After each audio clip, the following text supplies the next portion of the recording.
Look like some kind of weird goth Spice Girl.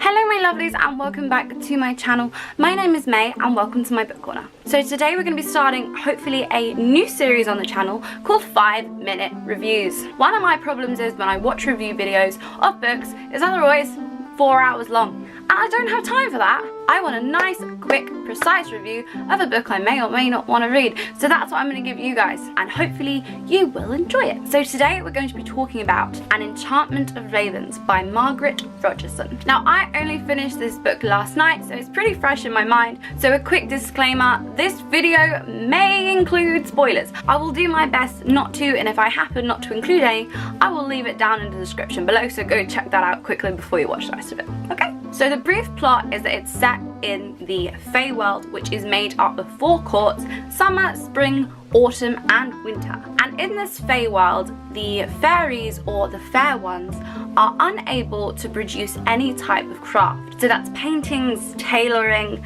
cooking, anything that involves them creating something, they're unable to do. The main protagonist of the book is a girl called Isabel, who is a painter, and she paints portraits for the fair folk. Isabel ends up painting a portrait for the autumn prince, whose name is Rook. I think he's really hot, even though, you know, he's fictional. But unusually, she paints him with the human emotion of sorrow in his eyes. Rook is unlike any fae she's ever met before, and she starts feeling as if she's falling in love with him. Rook goes back to the autumn court and the picture is sent off to him. Now all of the other members of the autumn court have never seen a picture like this before, with a fae representing a human emotion. They're very pissed off about it apparently, so Rook storms back into Whimsy where she lives and kidnaps her to take her to trial to kill her for painting the painting.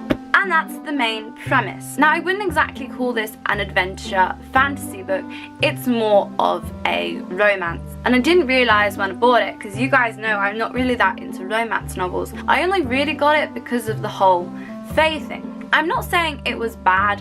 I thought the romance was very sweet. It was kind of different.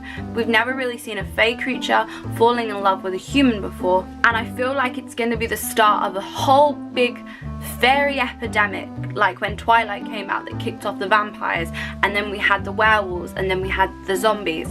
I now feel as if the fae are going to be the new thing to write about. Now Margaret Rogerson is a very good writer. I very much enjoyed her writing style. It was written in first person, which I'm not usually too fond of, but it wasn't written like a teenage girl's diary entry, which is what I find with a lot of similar books. It was very descriptive, very beautifully written, and the conversations between Isabel and Rook were very well written. I really believed that they were talking to each other, and it was pretty witty. I chuckled a couple of times, which I do enjoy. I like a bit of sarcasm, and the dynamic between them was really good. I felt like it was also a very slow starting book. I didn't get really into it until at least 3/4 of the way through, right near the end, and the end was absolutely phenomenal. I really enjoyed the end of the book. It was not unexpected, but it was still exciting. Margaret Rogerson is here trying to create a fae world which we've never seen before, and I understand the direction she was going for. For a book that takes so long to start anything, there wasn't any explanation to anything. I didn't understand why the fae and the humans kind of lived together. I mean, the fae lived in their courts and the humans lived in their villages, but why was that happening? In any other fae novel ever written, or in folklore, the fae live in a different dimension. They travel through portals in the woods, usually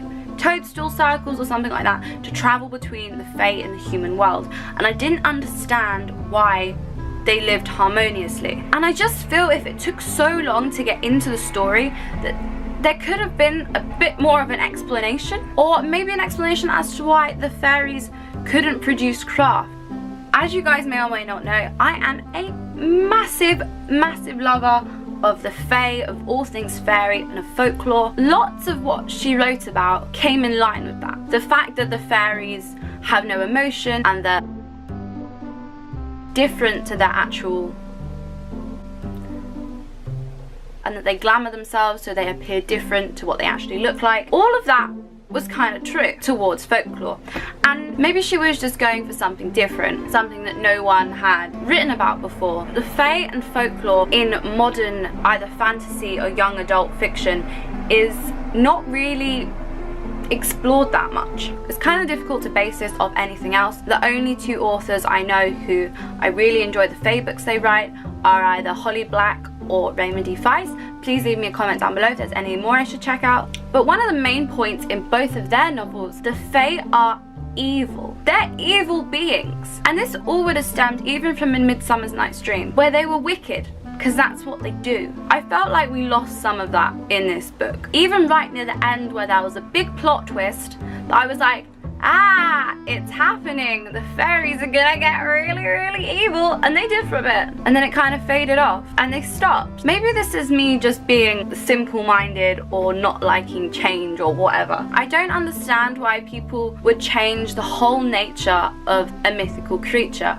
It's like taking a vampire and saying they don't drink blood. Taking away a fairy's wickedness makes them not a fae anymore. And she did do it briefly, but not enough for me to really be like, yes, this is a great depiction of the fae, like I did when I read The Cruel Prince by Holly Black, because I was mind blown. And I did enjoy it, it just wasn't one of my favourite. But I do think that, especially after Holly Black released The Cruel Prince and now we've got this one, I feel like we're about to get hit with a massive influx of fae books.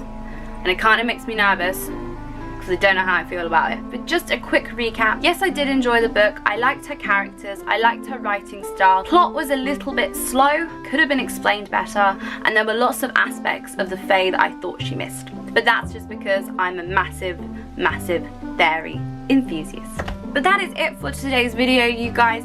Please do let me know if you would like me to continue this series or if there's any other books I should read that you guys recommend for me to review. Be sure to hit that like button if you did enjoy this video, and why not press subscribe while you're down there. I will see you all in the next video. Goodbye, my lovelies.